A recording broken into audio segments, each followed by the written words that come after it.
지금부터 정극인의 상춘곡 시작해 보도록 하겠습니다. 정극인의 상춘곡은 조선시대 조선 전기의 양반 가사의 효시격인 작품이라고 볼 수 있는데요. 첫 번째 문장부터 보겠습니다.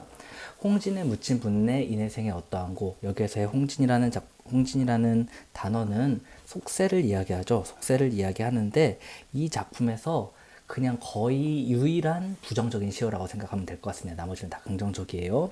인해생에 어떠한지 한번 홍진에 묻혀있는 사람들아 지켜보세요. 옛사람 풍류를 미칠까 못 미칠까. 옛사람 풍류에 나의 풍류가 미칠 수 있을지 못 미칠지, 다다를지 못 다다를지를 한번 판단을 해보세요. 천지간 남자 몸이 온 세상의 남자가 나만하니가 하건만은, 이거는 많다라는 뜻이에요. 많건만은 살림에 묻혀이셔 지락을 몰할런가. 요거 해석할 때 앞에다가 왜 그들은을 붙여두세요. 왜 그들은 살림에 묻혀 사는 그 즐거움을, 지극한 즐거움을 모르는 것인가. 수간목을 벽계수 앞에 두고, 수간목이라는 건 몇 칸 되지 않는 초가집을 얘기하는데, 이 사람이 지금 거주하고 있는 곳이에요. 굉장히 좁고 그 다음에 개방되어 있지 않은 공간인데, 이 사람은 여기에서의 화자는 공간의 이동을 통해서 전개를 하고 있기 때문에 표시를 해둘게요. 수간목을 시냇물 앞에 두고 송죽우를 위해, 소나무와 대나무가 울창한 그 공간에서 풍월주인 되었구나. 자연의 주인이 되었구나. 엊그제 겨울이 지나 새봄이 돌아오니. 봄이 돌아왔죠. 상춘곡이라는, 그러니까 즉 이 제목, 봄을 감상하는 노래다. 이것과 상충한다고 볼 수 있어요. 상충한다? 상응한다? 라고 볼 수 있어요. 도화행화는 석양리에 피어있고 녹양망초는 새우중에 푸르도다. 도화와 행화, 복숭아꽃과 살구꽃은 석양리에 피어있고요. 그러니까 저녁 햇빛 속에 피어있고, 녹양과 방초, 버드나무, 푸른 버드나무와 아름다운 풀은 새우 중에 푸르다. 이거는 가랑비를 얘기해요. 근데 이 두 가지는 일단은 무엇은 어떠하고 무엇은 어떠하다. 대꾸법이 쓰이고 있죠. 대꾸법과 함께 그 다음에 색채의 대비도 일어나고 있다는 거 알아두세요. 색채의 대비가 일어나고 있다는 거. 칼로 말하는 것인가, 붓으로 그려낸 것인가, 그만큼 자연이 아름답다는 거죠. 칼로 재단한 것처럼 혹은 붓으로 그려낸 것처럼 아름답다라는 얘기입니다. 조화신공이 물물마다 헌사롭다. 조물주의 솜씨가 물물마다, 사물마다 야단스럽다. 즉 대단하다. 수풀에 우는 새는, 수풀 속에서 울고 있는 새는 춘기, 봄 기운을 이겨내지 못해서 소리마다 교태로다. 선생님이 여기서 얘기했다시피 새에 감정을 이입하고 있다는 거. 지금 이 작가가 이 봄을 즐기면서 느끼는 그 즐거움 있죠. 그 즐거움을 새에다가 이입시키고 있죠. 춘기를 이겨내지 못해서 교태를 부리고 있다는 거. 그 다음에 교태를 부린다는 점에서 의인법도 지금 쓰이고 있다는 거 같이 알아두세요. 무라일체 이연이, 흥이야 다르겠느냐. 사물과 내가 하나이니까 흥이야 다를 바가 있겠느냐. 시비에 걸어보고 정자에 앉아보니, 두 번째 공간은 바로 정자인데요. 지금 이 시비, 그러니까 살인문을 걸어서 이제 지나서 정자에 가봤어요. 정자라는 공간은 아까 나왔던 수간목보다는 조금 더 크고 조금 더 개방되어 있는 공간이라고 생각하면 돼요. 소요 음영하야 산일이 적적한데, 천천히 거닐면서 읍졸이니까 산에서의 하루가 적적한데, 한중진미를 아는 사람 없이 혼자이구나. 한중진미라는 거는 한가로운 사이에 진정한 즐거움이란 뜻인데, 이것들을 아는 사람 없이 나 혼자밖에 없다는 거예요. 아는 사람이. 나 혼자밖에 없으니까 이거를 공유하고 싶었겠죠. 그래서 이봐 이웃들아 산수 구경 가자꾸나. 여기서 산수라는 거는 자연이겠죠. 답청은 오늘 하고 욕기란 내일 하세. 뭐뭐는 뭐뭐하고 뭐뭐는 뭐뭐하세. 이것도 대꾸법이 쓰여 있다고 볼 수 있고요. 답청이라는 거는 풀밟기 놀이, 그 다음에 욕기라는 건 목욕. 그러니까 오늘은 이거 하고 내일은 이거 하자. 그리고 아침에는 채산하고 나조에는 조수하자. 아침에는 산나물을 캐고요. 요 나조라는 거는 저녁을 얘기하거든요. 저녁에는 뭐 하냐? 저녁에는 조수하자. 그러니까 낚시질을 하세. 갓 괴어 익은 술을 갈건으로 받아놓고, 갓 익은 술을 내 두건으로 걸러 놓는다는 거예요. 그래가지고 불순물을 걸러두고 꽃나무 가지를 꺾어 수 놓고 먹으리라. 이거는 무슨 말이냐면, 꽃나무 가지를 꺾어서 거기에 있는 꽃잎을 하나하나씩 뗀다는 거죠. 술을 한 잔 마실 때마다. 그래서 내가 몇 잔의 술을 마셨는지 확인할 수 있게끔. 화풍이 건대 불어 녹수를 건너오니, 의인법 쓰였네요. 건너온다. 화풍, 화창한 바람이 문득 불어서 이 시냇물을, 푸른 시냇물을 건너오니까 청향은 잔해지고, 그러니까 그 술잔의 술의 향기는 잔에 물들고요. 그 다음에 낙홍은 오세진다. 떨어지는 꽃잎, 붉은 꽃잎은 내 옷에 진다. 이걸 통해서 볼 때 낙홍이 오세진다. 이 문구를 볼 때 자연물인 꽃잎이 나에게 물들었죠. 그래서 요거는 물아일체의 경지를 보여주고 있다고 볼 수 있어요. 물아일체. 준중이 비었거든 날더러 아뢰어라. 술동이가 비었거든 나에게 얘기해라.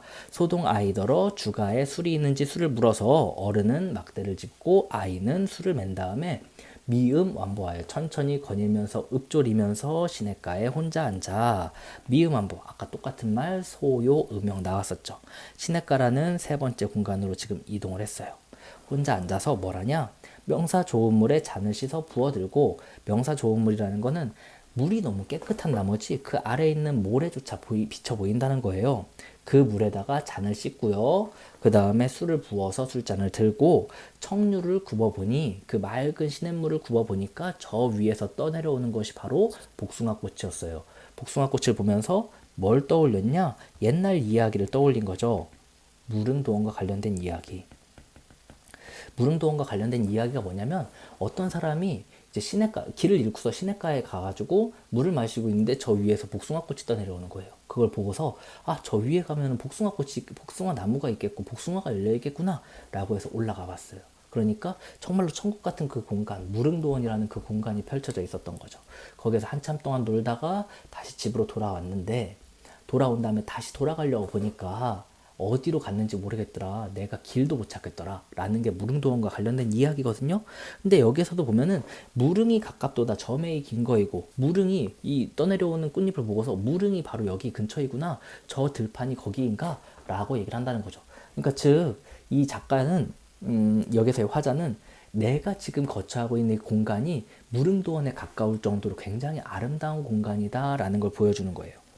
송간세로에 두견화를 붙이들고 소나무 사이에 그 좁은 길로 진달래꽃을 붙여서 들고서 네 번째 공간인 봉두로 이동을 합니다. 네 번째 공간인 봉두는 산봉우리를 얘기해요. 굉장히 높고 그 다음에 굉장히 개방되어 있는 공간이죠. 그게 거기에 올라서 구름 속에 앉아 보니까 이 봉두라는 거는, 봉두에 올라서는 정신적인 경지가 높아지는 모습을 보여요. 정신적 경지가 높아지는데, 그걸 어떻게 확인할 수 있냐? 그 근거가 뭐냐? 이건 앞에 있는 홍진과 뒤에 있는 천촌만락을 어떻게 보는지에 따라 달라져요. 아까 얘기했다시피 홍진은 부정적인 속세와 같은 공간이었어요. 그런데 뒤에서 이제 이 사람이 거기에 홍진과 같은 그 속세 안에서 아등바등 살 때는 이 홍진이라는 공간이 굉장히 부정적인 공간으로 느껴졌을 거예요. 그런데 이 높은 봉두에 올라가 보니까 천촌만락이 곳곳에 벌어져 있네. 이 마을이 곳곳에 벌어져 있어요.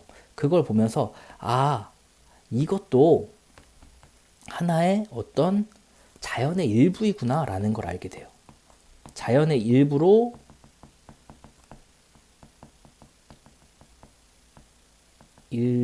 받아들인다는 거죠.